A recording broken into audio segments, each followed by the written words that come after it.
Mbote, monsieur le journaliste, Bakolo Masolo. La voix céleste, le balamandero bazolanda. Topesi bandego nyonso balanda biso mbote place bazwami. To le bama politique en mboka na biso lelo bazala vraiment déçuté. Bazala déçuté moi na mboka to koti maman l'actualité politique oza kolika na kati mboka na biso.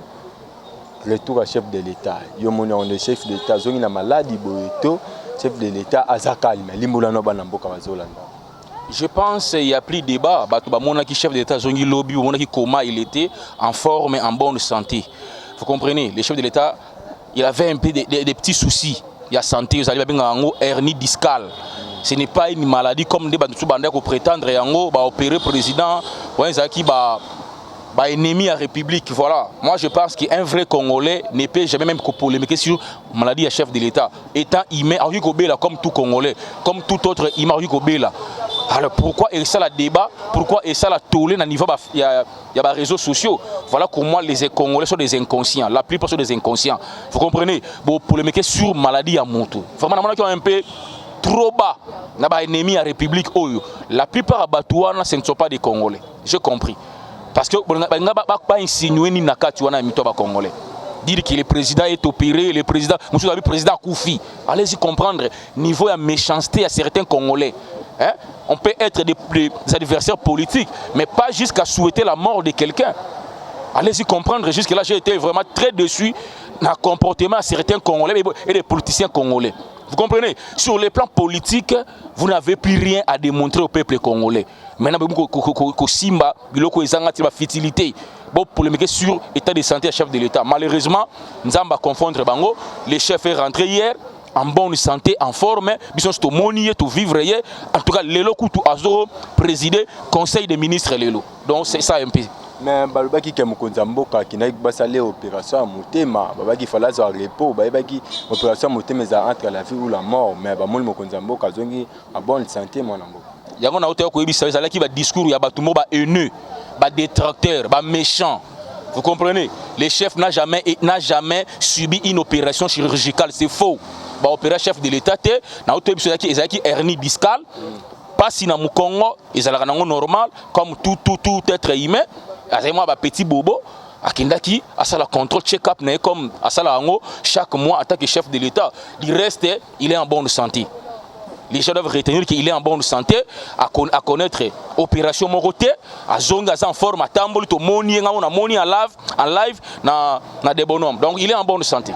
Mais est-ce que bateau nyonso babanko olbaki mokonza mboka kufi ba nyonso bolbaki mokonza mboka seule opération na kebongo ozonga suite kana papa na et pourquoi balbaki maloba bongo suite na bango ya bateau na pe ezani na auto ebisa ezali niveau de méchanceté moko le plus élevé.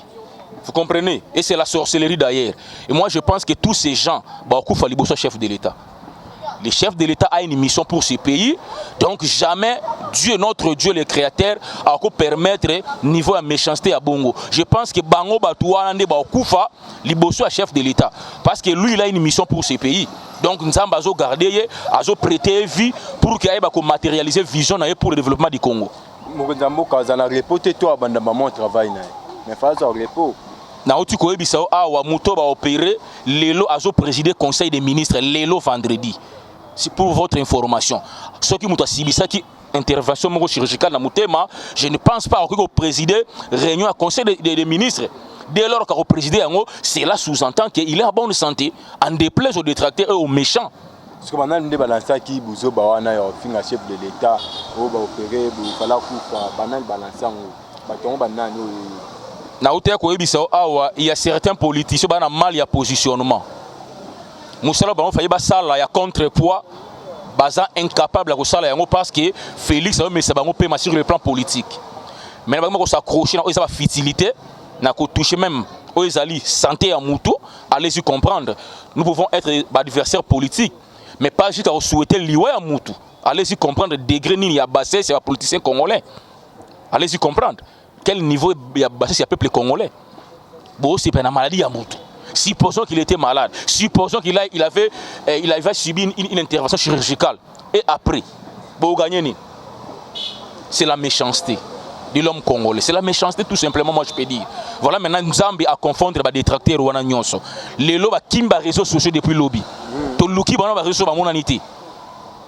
bolaki ba opérer un bourrique ya pasteur soi-disant Élysée à l'obé partie de la Belgique c'est que à na kati ya morgue un bourrique Élysée soi-disant prophète wana un bourrique à son âge. Vous comprenez? Mais c'est un bourrique. Quel serviteur à l'église?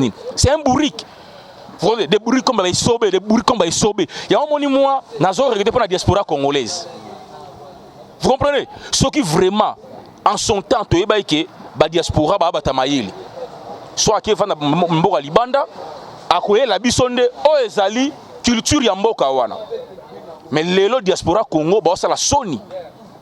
Vous trouverez des pères de famille, un bourrique local, bourrique local, Esso, bourrique local, Bokechu, bourrique local, pasteur soi-disant prophète Élysée.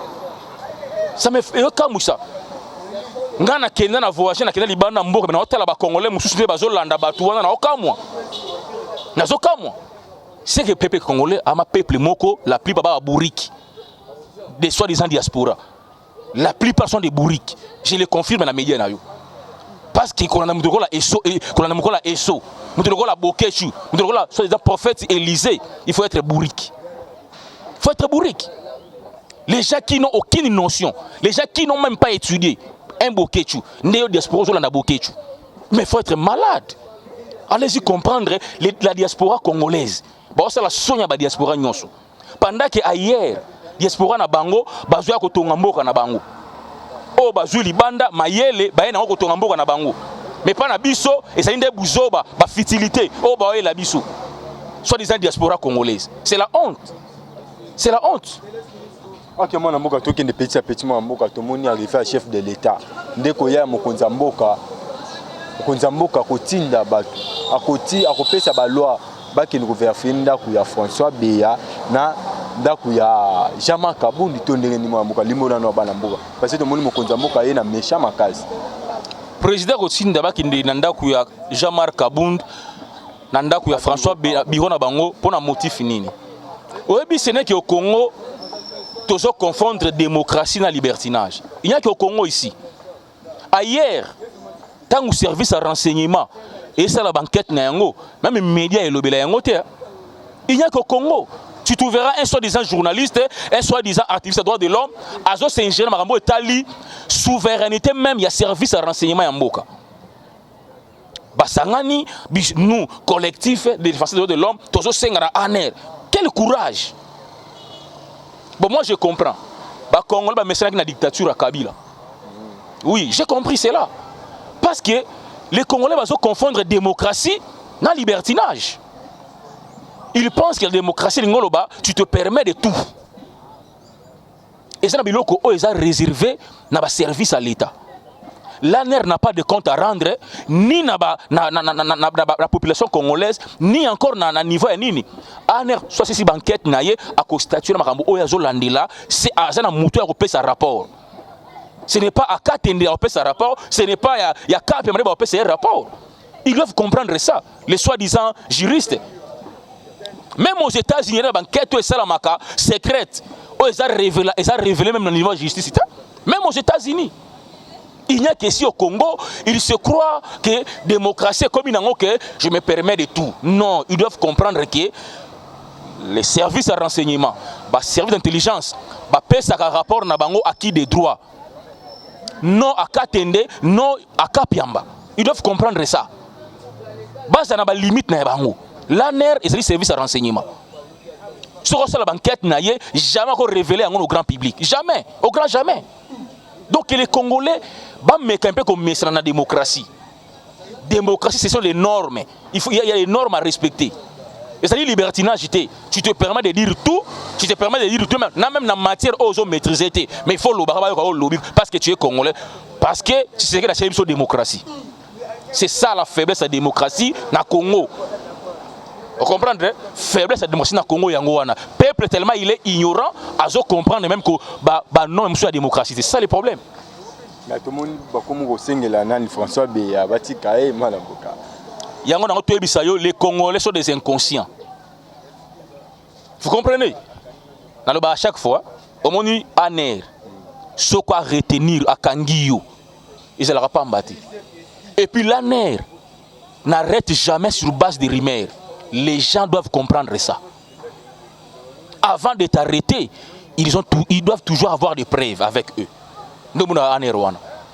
Parce que statut sur base de la rumeur, si au monde qui descend François Beya, ils ont des informations.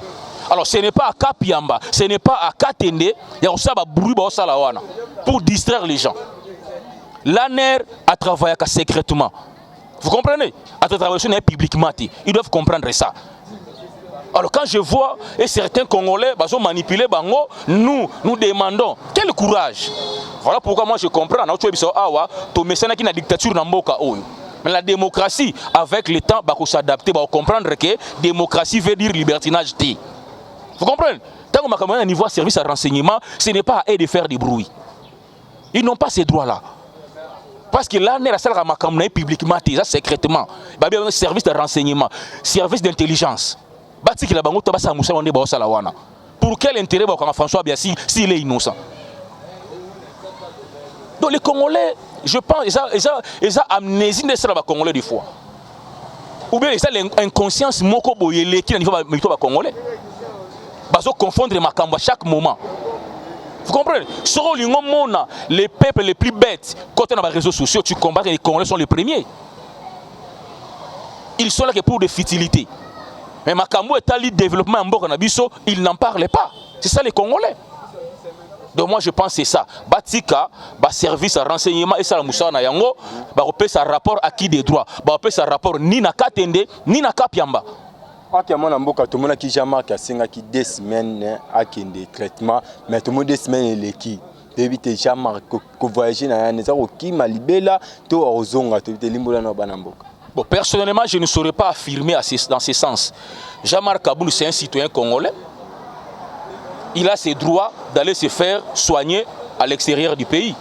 À Kenda qui va soigner, soit disant que Azana malaise, mon niveau à genou. Bon, ce qui, jour na yo ba pesa qui est l'équipe, peut-être ba médecin na yo ba garder encore là-bas.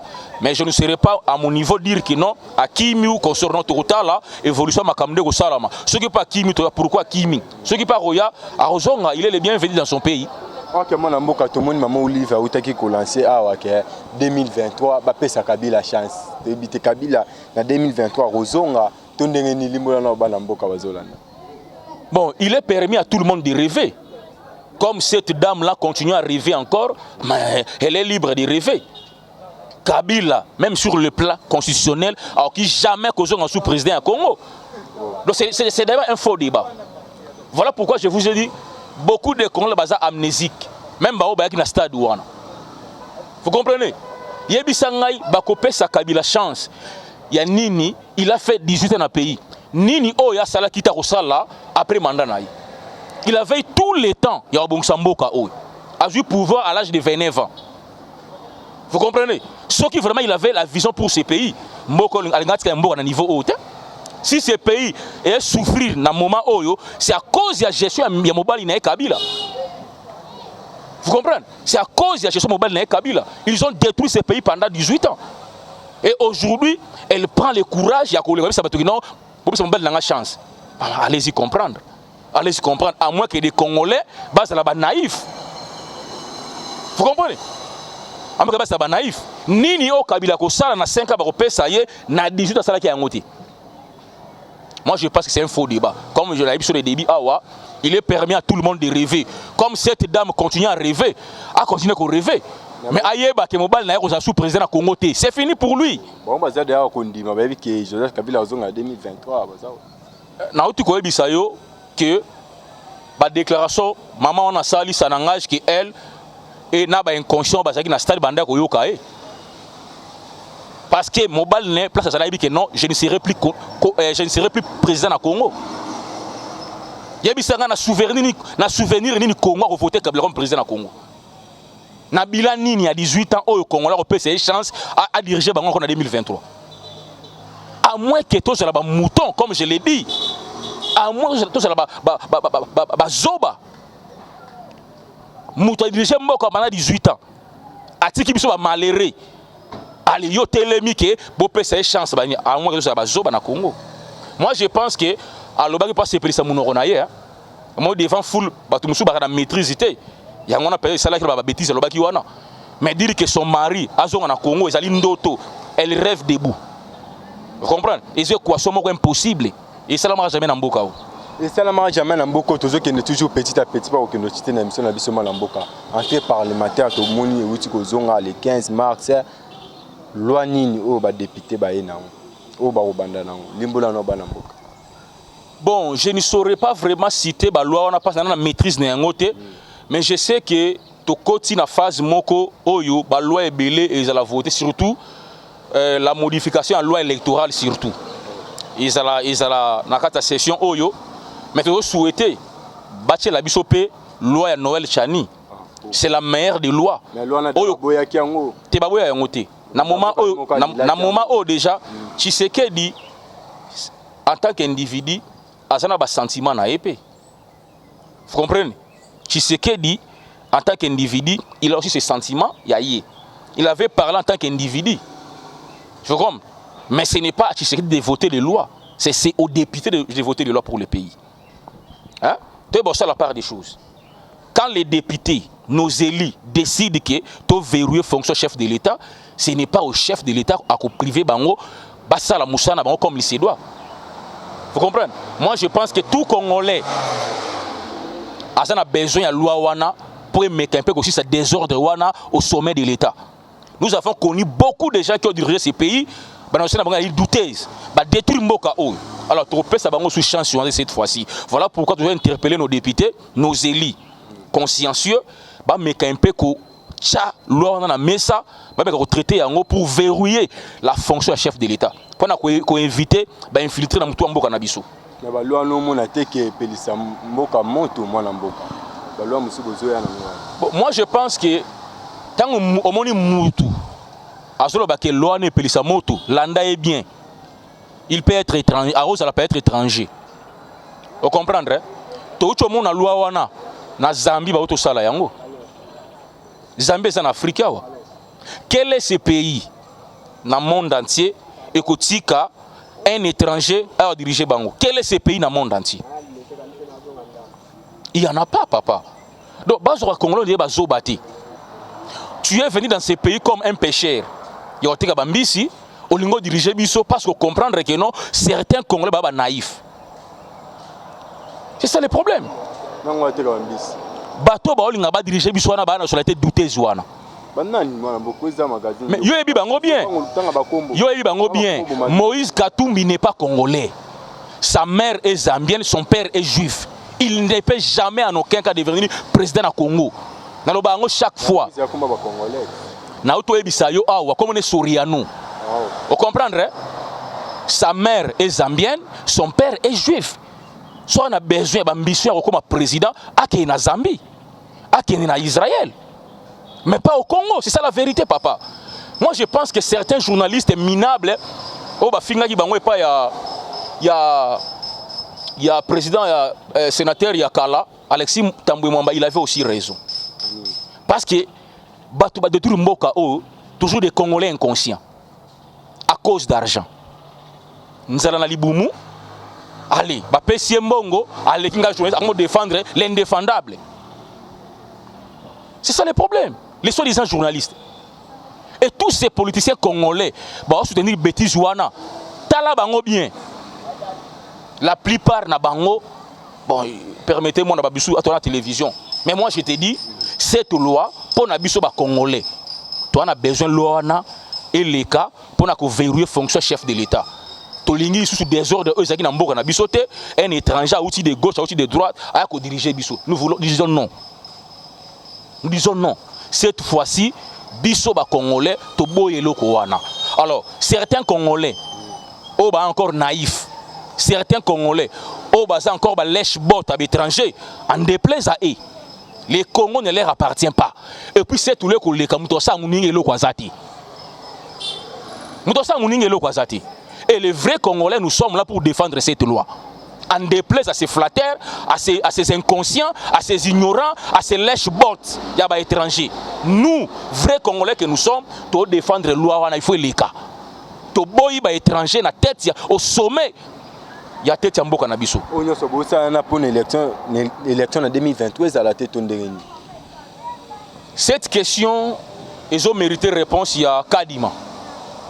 C'est lui qui est le patron, il y a Seni. Mais biso na ngambo na biso IDPS, toza prête l'IDPS pour affronter l'élection 2023. Et puis en face de nous, tu as un challenger RT. Oh, nous ça ça ça ma liboso IDPS, on va l'écraser. J'ai dit bien mutu nyonso. Parce que l'élection en 2023. Na bandeli soko ebisa yo, biso to organisera l'élection à IDPS cité. Aucun parti politique ne peut organiser les élections. C'est ça. Ils ont relevé la compétence, il y a Seni. Il y a un autre au Kadima, sur Biso, élection lobby. En tout cas, tout se préparer déjà à ordre utile pour nous affronter Moutounion sur Félix. Et puis, il s'est là broyé. Parce qu'en face de lui, il n'y a aucun opposant. Il n'y a que des troubadours. Oh, mais il n'y a pas d'opposants. Le terrain est là, au moins opposition. Terrain en haut, pas opposition. Bamsou baké kuna na boende ba melipe na boende. Bamsou ngani. Ba melipe na boende. Comme les joueurs na boende. Mais moi si moko kaka IDPS a milice pe na boende. En tout cas, félicitations madame Akasia. Moi na biso ka moko milice pe na boende. A comme joueur, nga opposant. Maintenant on va affronter Félix. Maintenant nous sommes autant à Bakomo. Fayoulou non? Amélie Pema na bonde, en bas autre poussière na bonde, fiasco, échec, na bonde. Na nous facilite. Tu as vu ce qui bino que en face na biso opposant zati. Il n'y a pas d'opposant. L'IDPS a joué des rôles wana. Na opposition, na pouvoir. Comme l'ANC en Afrique du Sud. Il n'y a pas d'opposant en face de l'IDPS. Vous comprenez? Donc c'est un peu ça. Mais tout le monde a balancé la loi maintenant va voter en côté. Et l'on a 5 ans et comme 7 ans. Loi on a mon amboka, mon nom de nérolé carton de limona no banambo. Ce peuple congolais pas aussi pila nango tonde. Pour na biso peuple congolais, to vota ba eli. To lega pouvoir na biso na ba eli na biso. Si nos élus estiment que cette loi est ali bien pour notre pays, nous ne pouvons que nous incliner. C'est ça. Ton mandat bango baloba pour na biso. Alors si nos élus ba ko laksa biso les bien fondés à loi wana. Mandé longwa de 5 ans à 7 ans, tout le monde qui ezali malamu pour na mboka na biso, to ko acclamer yango to lisa bango ba voter yango leka pour intérêt ya mboka. To lingine ba loi oyo eza taillé sur mesure te. To lingi ba loi oyo ezali pour intérêt communautaire, intérêt moko général ya mboka. Ba loi biso to lingi yango wana. To boyi ba loi oyo e banda ko favoriser ki ngani comme l'ancien régime, l'ancien régime non. Ceux qui l'ont les malam pour le peuple congolais, tu vas pas voter pour nous et ça problème té. Comme quoi? 5 ans. Na auto biso monde des yeux évolué. Ba contexte est pas les mêmes té. Vous comprenez? Ba contexte est yango mokoti.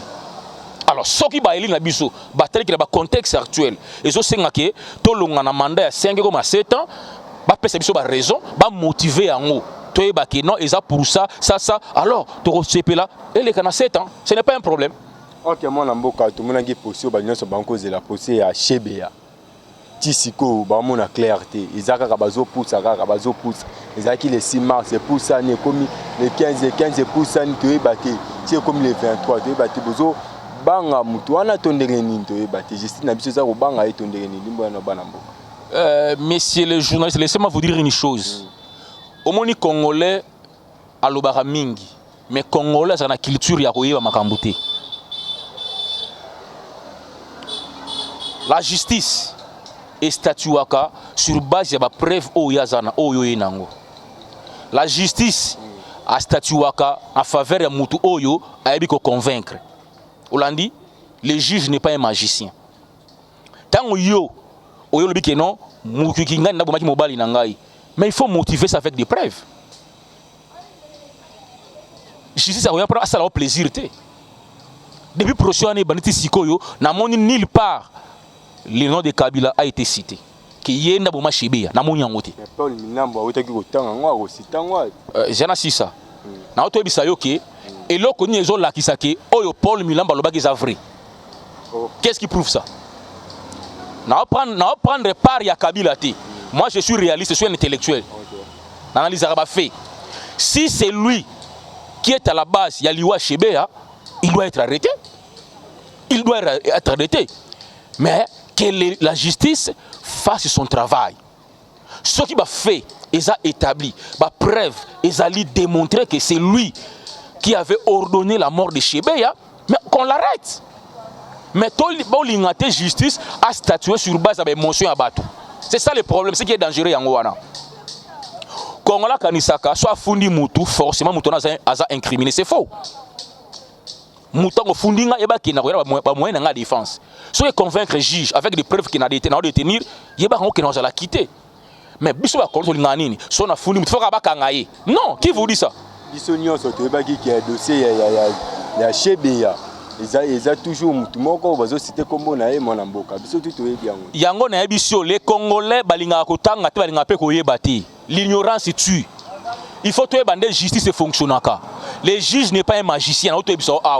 Les juges statuent sur base de la preuve. Il y a une preuve que moni ngai na sala ki boui. Mouta ko sa preuve ya bien et ça John Numbi. Hollandi? C'est ce que j'ai voulu. Ce n'est pas Paul Mulambe. Réfléchissons avec les intellectuels. Toi, tu penses que Kabila, qui est chef de l'État, a Robenga Mulambe est capitaine, a passé ordre à Salabou. Tu penses à ça vraiment? On doit réfléchir quand même. On peut auto-réfléchir. Tu sais, un chef de l'État a Robenga, son père, il a Robenga au gradé. Il y a un autre mouton à mieux placé. Le col a comme John Numina Bengisaka Chebea na bureau na yé. C'est-à-dire qu'il fallait John Numina na preuve. C'est lui. Ce n'est pas Mouilamboué. C'est John Numbi. Dès lors qu'il s'est arrêté, il y a sa justice au moment qui est pour Nanini. Ce qui ordre pas Moutou Kingani. C'est mal que Moutou wana ba kobenga yeko samba. C'est ça la vérité, c'est ça la procédure normale de la justice. Il y a un abissio, tout le monde a des émotions à Congolais. Les Congolais, la plupart des Congolais sont inconscients. Comment fonctionne la justice, c'est que les sentiments sont lobby. Et pas confirmer comment ils maîtriser. Et c'est le problème.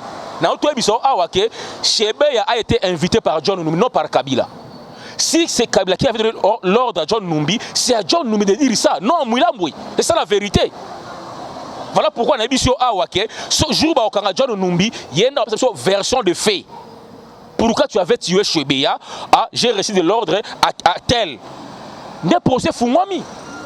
Ce n'est pas maintenant, c'est sûr que non. John Numbi Azali, principal auteur, il y a Liwaya, Chebea. Parce que Chebea a été invité dans son bureau. Retrouver maintenant Chebea a Koufi. N'est-ce pas John Numbi? John Numbi, parce que John Numbi a invité Chebea dans le bureau et puis Chebea s'est retrouvé mort. C'est que Paul Minam Ndazana Onya Sozol Bezango Lokuta. Bon, naina me réfléchir un peu.